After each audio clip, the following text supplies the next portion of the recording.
On the morning of July 24, 1944, at precisely 11:37 a.m.,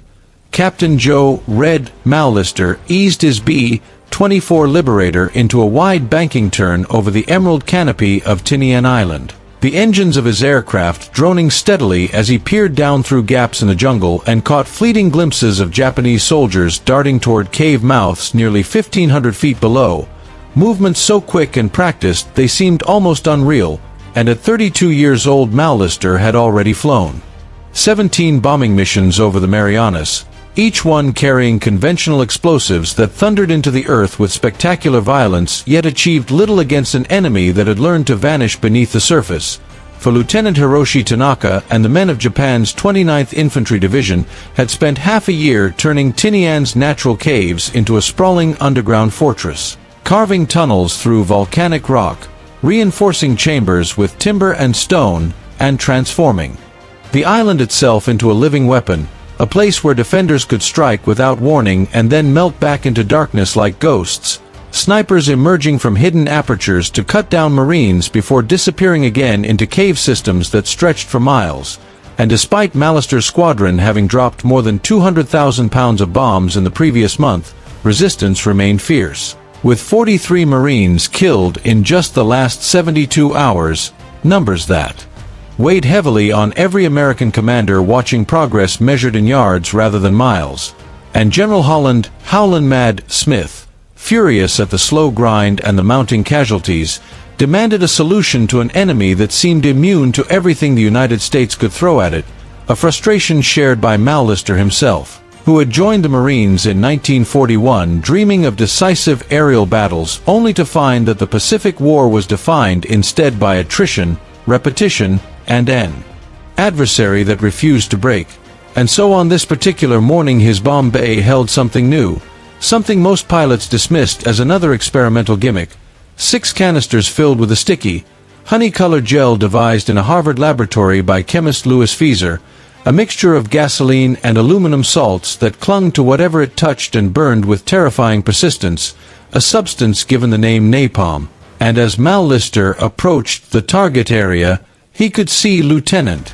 Tanaka standing at the mouth of Cave Complex 7, confident beneath 60 feet of solid rock, sheltered by jungle that had hidden his men for months, a veteran of countless bombing runs that had exploded harmlessly outside while he and his soldiers waited patiently below, convinced that nature itself had allied with them, the dense, humid jungle immune to air attack and impenetrable to ground forces. Until Mallister released his payload and pulled away, and Tanaka noticed something was wrong. Even before the bombs hit, because these weapons did not fall like the others, did not plunge as solid shapes toward the earth, but seemed to break apart in midair, spreading outward in a drifting orange mist that clung to leaves and branches, and within seconds the jungle ignited, not in scattered fires but in a single screaming wall of flame that flowed like liquid, sticking to trees, rocks, and cave mouths, burning hotter than 1,500 degrees Fahrenheit, turning green hell into a furnace. And in that moment it became clear that this was not merely another bomb but a weapon that transformed the environment itself into an enemy, a realization born of years of frustration across the Pacific where American forces had battered island after island only to encounter increasingly sophisticated cave defenses on Saipan, Guam, and now Tinian. Defenses that rendered traditional doctrine obsolete and forced commanders to watch casualty lists grow while gains crawled forward, and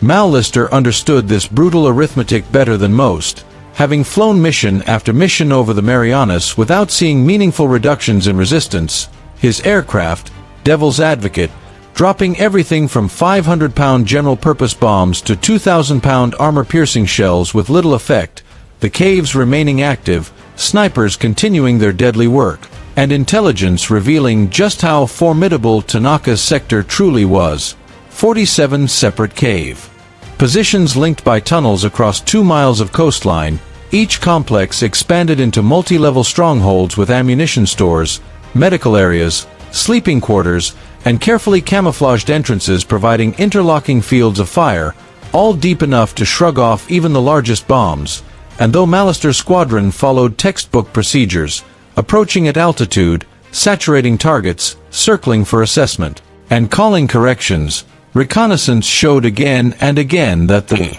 Japanese simply waited out the bombardments and returned to their posts, the fundamental problem being that high explosives created spectacle but not denial. Vegetation regrew, camouflage returned, and the enemy endured, until General Smith concluded that conventional bombardment would take weeks more and cost resources and lives the United States could ill afford. And so attention turned to the work of Dr. Louis Fieser, whose research into thickened fuels had begun as an effort to improve flamethrowers but culminated in napalm, a gel that burned longer, hotter, and clung to surfaces. Laboratory tests showing sustained combustion for minutes at temperatures no human could survive. Field trials in Florida revealing its ability to flow into confined spaces and remain alight even in humidity, and planners immediately recognized its potential against caves.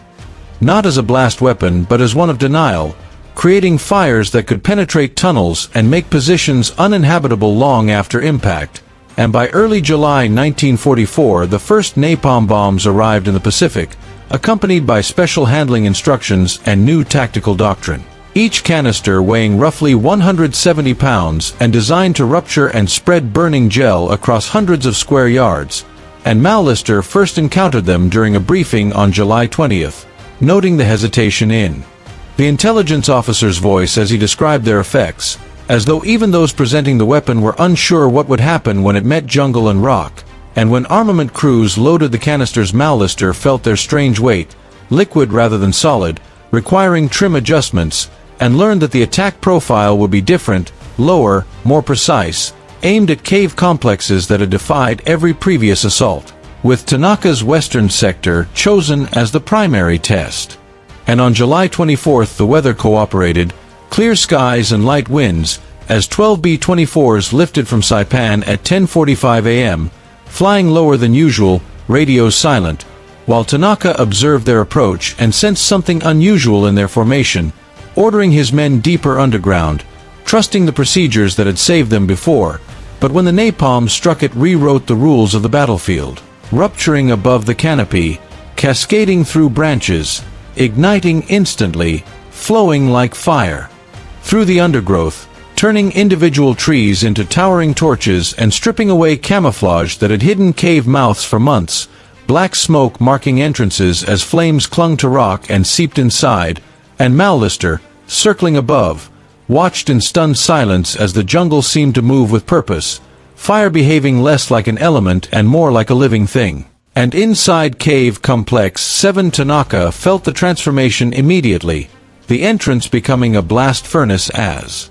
napalm burned outside, drawing oxygen from within and forcing superheated air deep into the tunnels, smoke choking passages that had no ventilation, temperatures soaring beyond endurance, and within minutes the cave that had been a sanctuary became a trap, men collapsing from heat and smoke, carbon monoxide rising, napalm burning on rock surfaces and refusing to die, and Tanaka ordered a retreat deeper into the complex, only to find that the very design meant to protect them now concentrated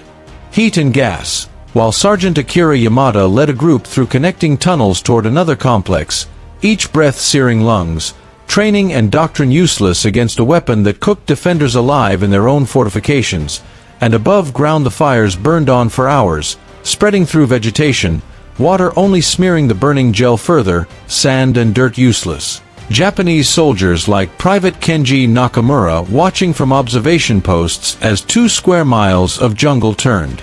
into a roaring inferno visible from 15 miles away, creating its own winds and weather, and the psychological impact proved as devastating as the physical, shattering confidence built over months of successful resistance, word spreading that caves were no longer safe, that the earth itself could betray them, while Mallister circled for 20 minutes. Professional satisfaction mixed with unease as smoke columns climbed skyward and radio intercepts crackled with chaos, reports of abandoned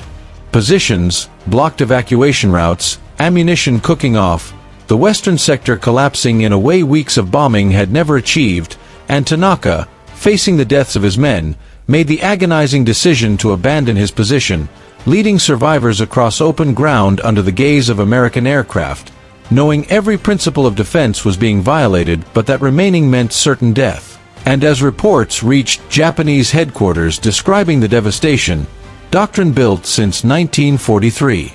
was called into question, while American commanders received assessments that bordered on unbelievable, 43 cave positions neutralized in hours, results that would have required 6 weeks of bombardment, prompting immediate requests for more napalm, revisions of operational plans for Iwo Jima and Okinawa, and debates among leaders about whether this weapon reduced casualties or crossed a terrifying threshold. Debates mirrored in Mallister's own thoughts as he debriefed, noting fires that burned for 8 hours and made reconnaissance dangerous, and though the tactical success was undeniable, unease lingered, even as production ramped up, logistics strained, and napalm became standard, flown again and again over Tinian and beyond, influencing invasion planning for Japan itself, while Tanaka's survival and interrogation provided intelligence that forced Japan to rethink defensive warfare, emphasizing mobility over fortification, and scientists like Fieser grappled privately with the consequences of their work, as the war ground on and napalm spread to cities, contributing to firestorms that devastated urban Japan, until by August 1945 nearly 200,000 tons had been dropped, and Mallister returned home decorated but haunted, later reflecting on the moral cost of technological superiority, while post-war analysis praised napalm's efficiency in reducing cave-clearing operations from weeks to days, even as its environmental and humanitarian legacy grew more controversial. Ecosystems scarred, forests erased, debates ignited that would echo through Korea and Vietnam, shaping doctrine and ethics alike, and decades later, revisiting Pacific Islands as a civilian pilot, Mallister saw landscapes still bearing the scars of that morning on Tinian, reminders that victory achieved by turning nature into a weapon carried obligations beyond the battlefield. Questions about responsibility that lingered long after the flames had died, questions first ignited at 11:37 a.m. on July 24, 1944, when a new kind of fire fell from the sky and changed the nature of war forever.